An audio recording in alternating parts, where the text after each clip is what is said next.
was going to do is just, many of you don't know my work, so I thought I would just like read like samplers because I have ADHD and I write in like 12 different genres as a result. So I'm going to give you a little bit of each, or not each, but 3 of them. 2 of which they have copies of here. So I encourage you to buy those. Okay. So this one's science fiction. The Night Air. This is the opening to Star Strange, which is actually going to get incorporated into a full-length book, Jump Space, which is going to come out in either 2023 or 2024. I'm not really sure. I'll let you know, Susie, when it's out. So, not fucking again. Literally fucking, which was the problem. Kimmy's upstairs neighbors, the skinny brown human and the curvy gold human, were at it again. For what, the 4th time tonight? The management could claim, however much it wanted, that the walls were supposed to be soundproof. The truth was that this was a shitty apartment. It clearly wasn't up to code.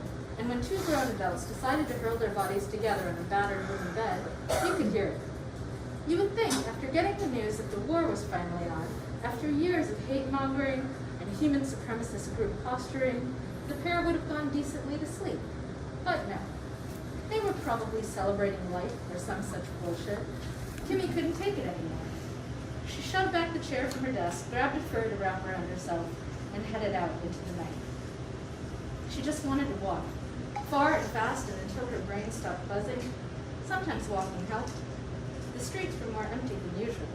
Everyone who had someone was probably at home, cuddling them up, waiting for the bombs to fall or the shooting to start, or the diseases to spread, or just for the chips in their heads to catch viruses, to melt, and drip out of their brains. And yeah, the truth was, if she had someone, Kimmy would probably do the same thing. But she didn't, and that alone was enough to make it easy to glare at the people who were glaring at her, as they always did when they saw her walking around wrapped in a fur. Fucking holier-than-thou types. How did they know it wasn't synthetic? It could totally be synthetic. It wasn't, but they had no way of knowing that. Not unless they looked past the thick, bright azure fur she'd wrapped around herself. Not unless they could look at Kimmy's own orange pelt, the pointed crimson ears jammed into a knitted cap, the clawed hands, the fucking tail, and correctly identify her as Varisian. Sure, if they did that, and if they then happened to be educated enough to be familiar with the adulthood rituals of her tribe, then they might recognize that the remains of the creature wrapped around her were in fact real, that it was her own kill, and she had managed to face down a dumb critter with 3 times her mass and armed only with what she could make herself after being dumped in the jungle. Jungle with a capital J, because it was the only real jungle left, huge, carefully preserved in the midst of Eurasia, a world that had gone completely high-tech. And yet, we still value our ancient rituals. Oh yes, we care about who we are as a people, and any youngling who can't survive the way our people did 1,000 years ago when they had no fucking choice, well, that kid doesn't deserve to live, does she? All right, I'll stop that one there. She has a tough time. She's in grad school. You're gonna hear about there's this guy who stole her research. She was dating him and he stole her research, and then she meets someone and she's walking out and stuff happens. So that's a little bit about her. And now for something completely different. Bodies in Motion is mainstream literary fiction, so in theory it doesn't actually belong in this reading, but we have a very large umbrella for what we define as speculative fiction, and there is a story in this book. It's a set of linked stories. There is one where this woman develops stigmata on her hands, and you don't know are they actual stigmata or is she self-harming? It's unclear. But if they're actual stigmata, then I would argue the entire book is magical realism, right? By extension. So, anyway, this story is not. I was born in Sri Lanka in 1971, a long time ago, and came to the U.S. when I was 2.5. And when I was writing this book, which is about 2 families that come to America down to family lines, I gave it to my advisor in grad school, and she said, "This is great, but you need something to set the stage for people who cannot pick out Sri Lanka on a map." So I wrote a story to kind of open it. So this is the opening.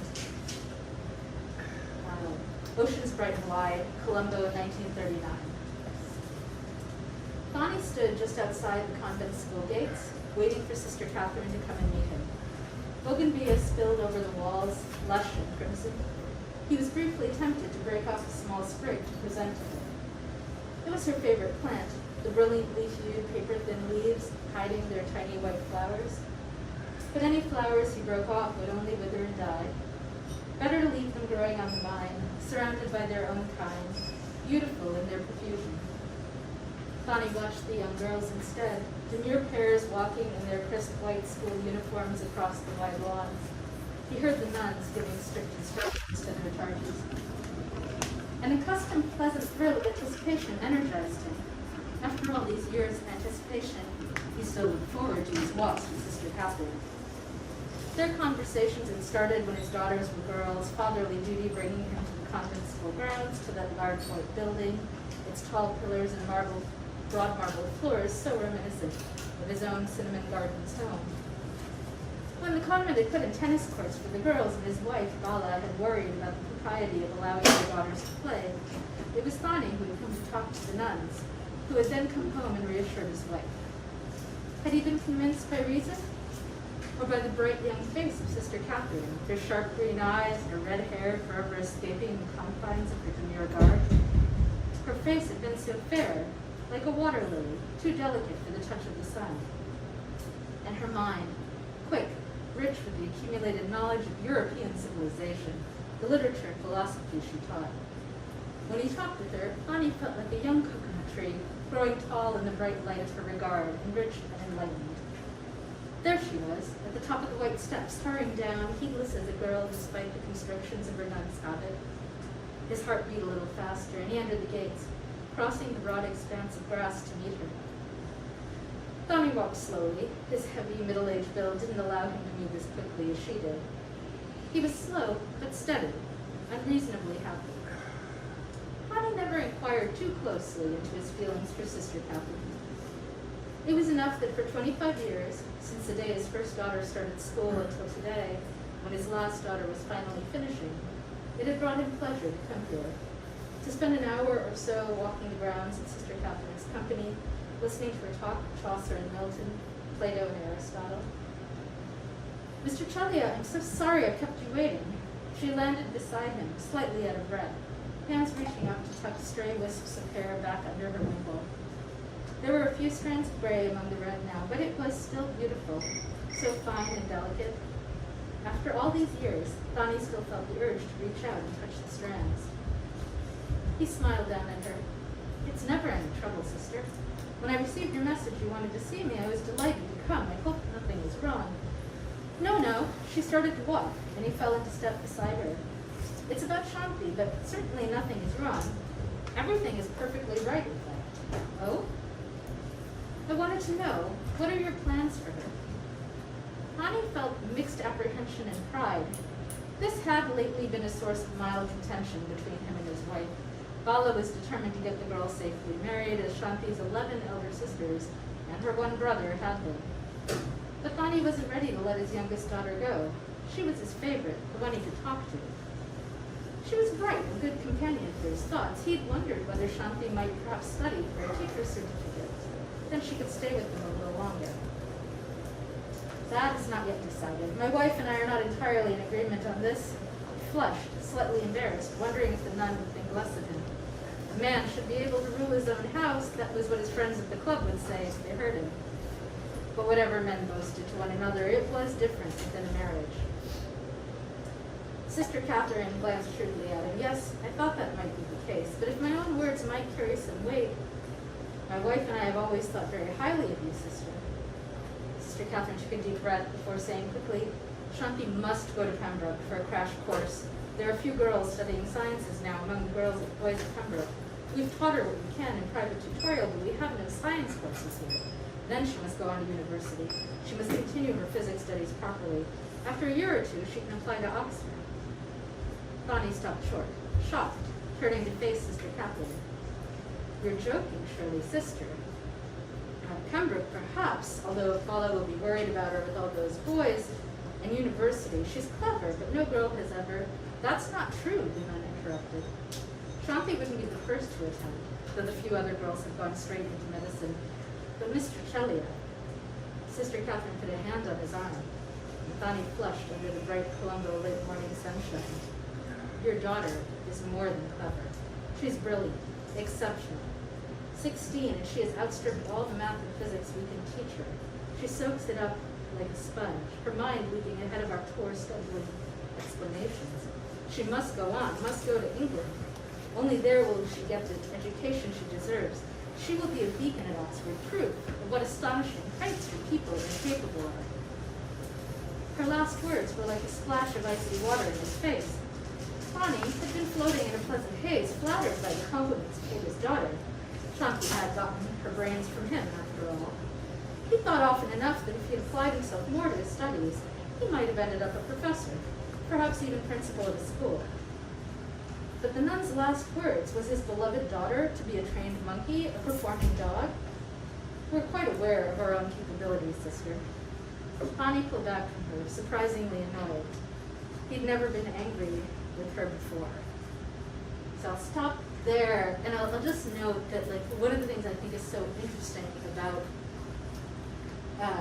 about this interaction, for me, maybe not for you, but for me, is that, you know, Thani in Sri Lanka is living under colonization, right, at this time.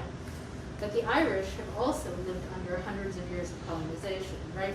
So this nun is in a really interesting position in relation to him, because they are, in some ways, have very similar backgrounds in relation to the British, but also very different.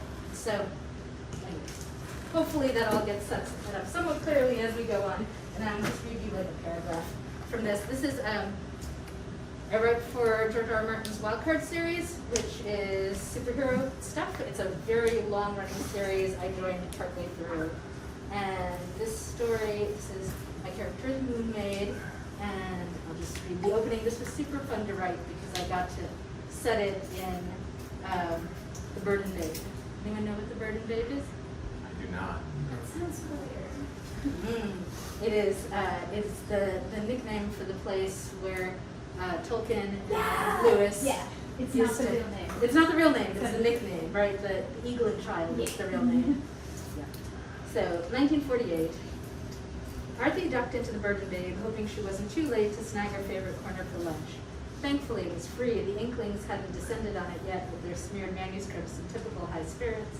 They'd probably be in soon. It was Tuesday, after all.